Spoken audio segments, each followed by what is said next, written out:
Alors, ce projet, il a commencé avec la rencontre de cet intriguant projet d'Energivolt, une entreprise suisse qui résout le problème de stockage des énergies renouvelables par l'utilisation de l'énergie potentielle, qui est simplement mettre un poids en l'air et attendre que la gravité le redescende pour restituer l'énergie.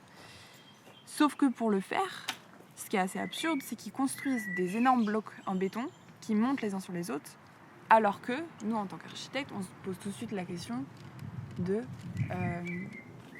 l'architecture. Est-ce qu'il existe, c'est la masse la plus lourde qu'on fabrique, donc pourquoi ne pas l'utiliser directement pour stocker de l'énergie plutôt que mettre en place des systèmes pareils. Donc il y a un enjeu, on va dire, d'ingénierie.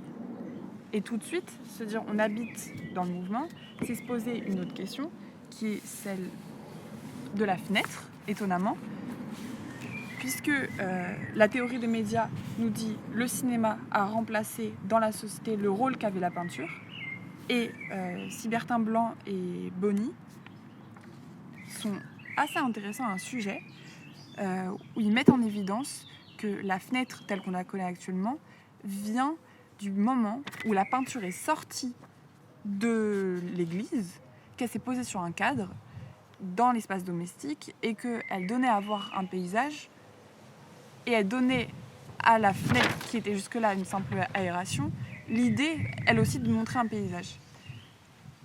Et donc faire ça, une maison qui bouge, c'est se dire la fenêtre devient non plus une peinture, mais rentre dans le cinéma.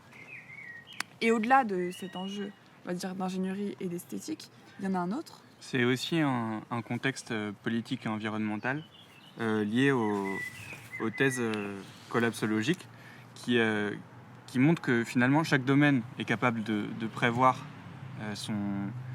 certaines de ses propres crises, mais que c'est la mise en lien de toutes ces crises qui finalement laisse envisager une accélération de cette crise.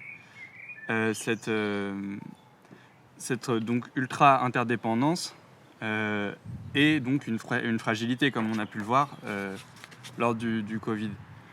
Donc ce qui venait à nous de manière assez radicale, c'était de se dire en fait il faut que la production et la consommation se fassent au même endroit. Supprimer cet intermédiaire, ce corollaire de l'éloignement. Donc on s'est penché sur le moulin à vent, qui justement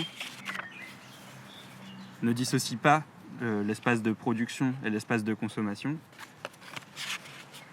Donc on a dressé un petit inventaire de toutes ces formes qui sont à la fois très compactes, très lisibles et qui sont appréhendables par un seul homme.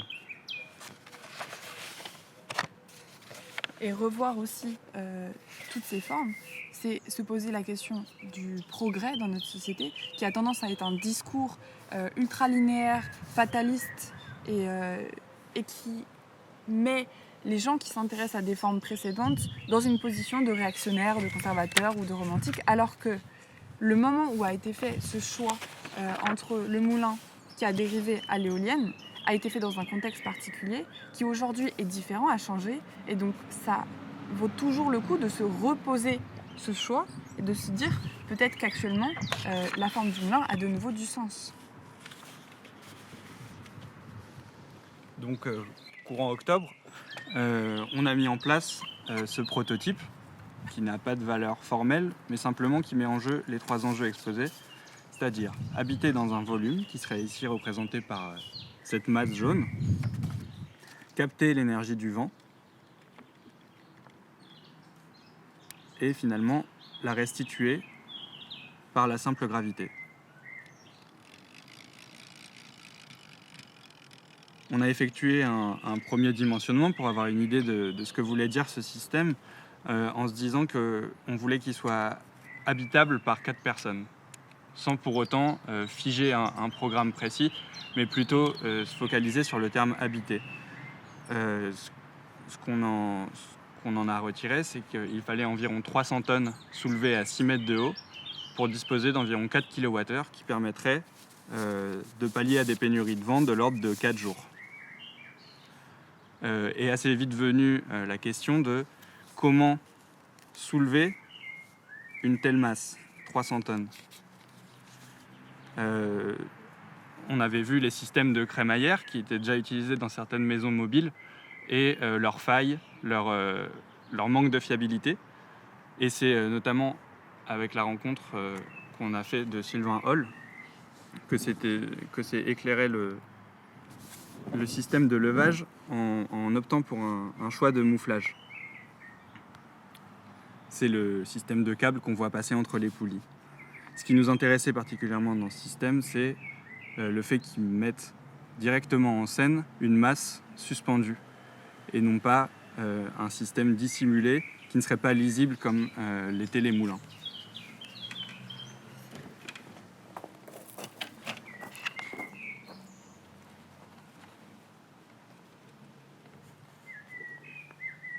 Et ensuite, un second choix qui a été opéré au niveau des pales. Donc on a opté pour un système d'ailes qui s'appelle les ailes Berton, qui permettent de s'adapter au vent. À l'aide d'un anémomètre, on capte la vitesse du vent et elle indique de l'angle de cette pièce. Ainsi, quand il y a beaucoup de vent, la pièce va tourner et réduire la surface de la pale.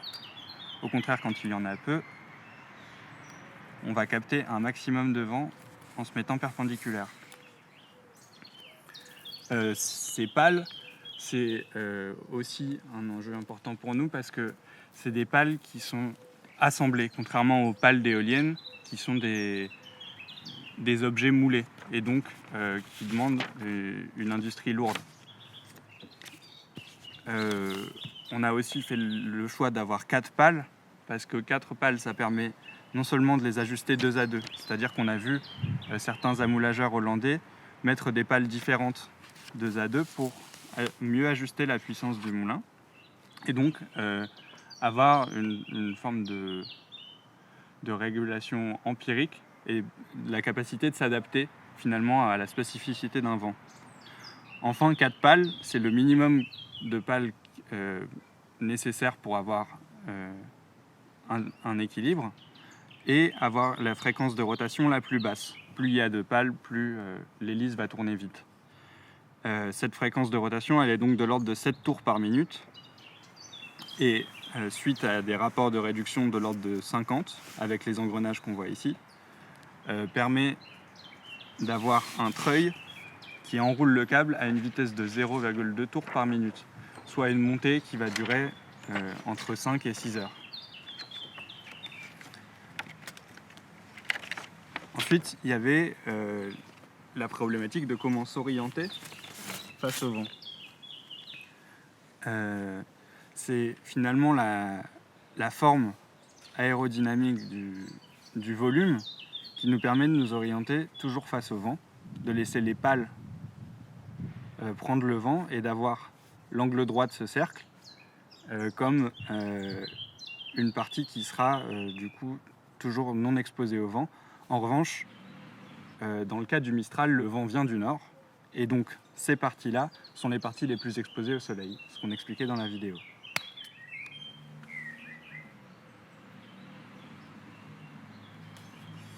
Donc, on voit bien que cette architecture, elle tourne autour de ce mât, elle monte et elle descend grâce aux pales, et assez vite se pose la question de l'accès. Comment aller jusqu'à quelque chose qui bouge autant. Et en fait, au lieu de s'engager dans des systèmes qui sont ultra complexes ou motorisés, on a très simplement réutilisé un escalier dont on a détourné un tout petit peu la forme, littéralement la marche, pour que peu importe la position dans laquelle soit la maison, il y ait toujours un espace de la marche qui soit plat. Et donc se dire qu'on a à la fois cet espace qui tourne, qui monte, qui descend, dans lequel on a accès, c'est aussi se poser une question fondamentale qui est celle du bruit, mais qui n'est pas vu comme quelque chose contre lequel on lutte, de la même manière que les frottements, on n'essaie pas de s'en débarrasser. Le but, c'est pas d'avoir le système le plus rentable, mais encore une fois, c'est quelque chose qui à la fois nous indique de l'état du moteur, à la fois nous permet de créer des espaces où ce bruit, par exemple comme dans la partie du haut avec l'indépendance, fabrique un effet de confinement, de resserrement. Donc c'est quelque chose sur lequel on travaille. Et aussi, comme c'est très mécanique, il y a des rythmes qui sont différents, il y a des formes de polyrythmes, et ça engage une réflexion autour de la musicalité de ce bruit.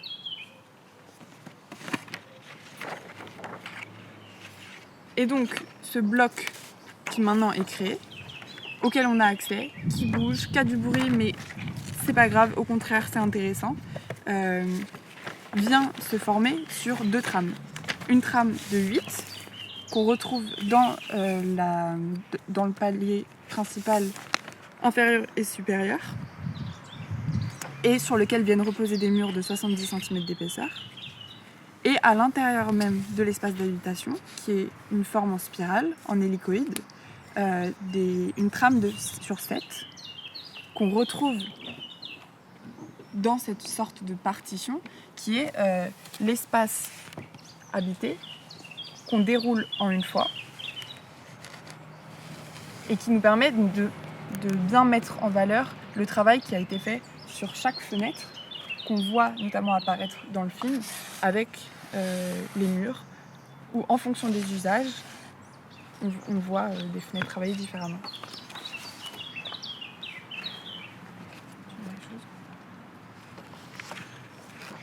Donc sur la partition, on peut bien relire les 7 temps qui concernent les paliers de la spirale et les 8 temps qui concernent la structure. Ce document, en fait, en multipliant les élévations pour avoir ce qui se passe au-dessus et en dessous, nous permet notamment de conserver et de calculer l'équilibre entre les ouvertures pour que ce qui est retiré entre le temps 1 et 3 soit égal à ce qui est retiré entre le temps 3 et 5, entre le temps 5 et 7 et entre le temps 7 et 1. Et que donc l'équilibre qu'on voit apparaître notamment sur ce petit gif du moulin en entier ne soit pas déstabilisé par justement la percée de ces fenêtres. Donc on a ce document qui s'apparente à une partition musicale et la musicalité c'est finalement une des entrées de ce projet et toute la bande son est issue notamment d'un instrument qui est un peu comme une métonymie. Il s'appellerait l'aéroscilloscope et il vient piocher dans toutes les fréquences qui sont le vent, donc un espèce de bruit blanc, certaines fréquences et les amplifier à intervalles réguliers avec un intervalle différent pour chaque fréquence. Donc on y retrouverait à la fois le polyrythme de tous les engrenages du moteur et l'adaptation aux vitesses de vent différentes.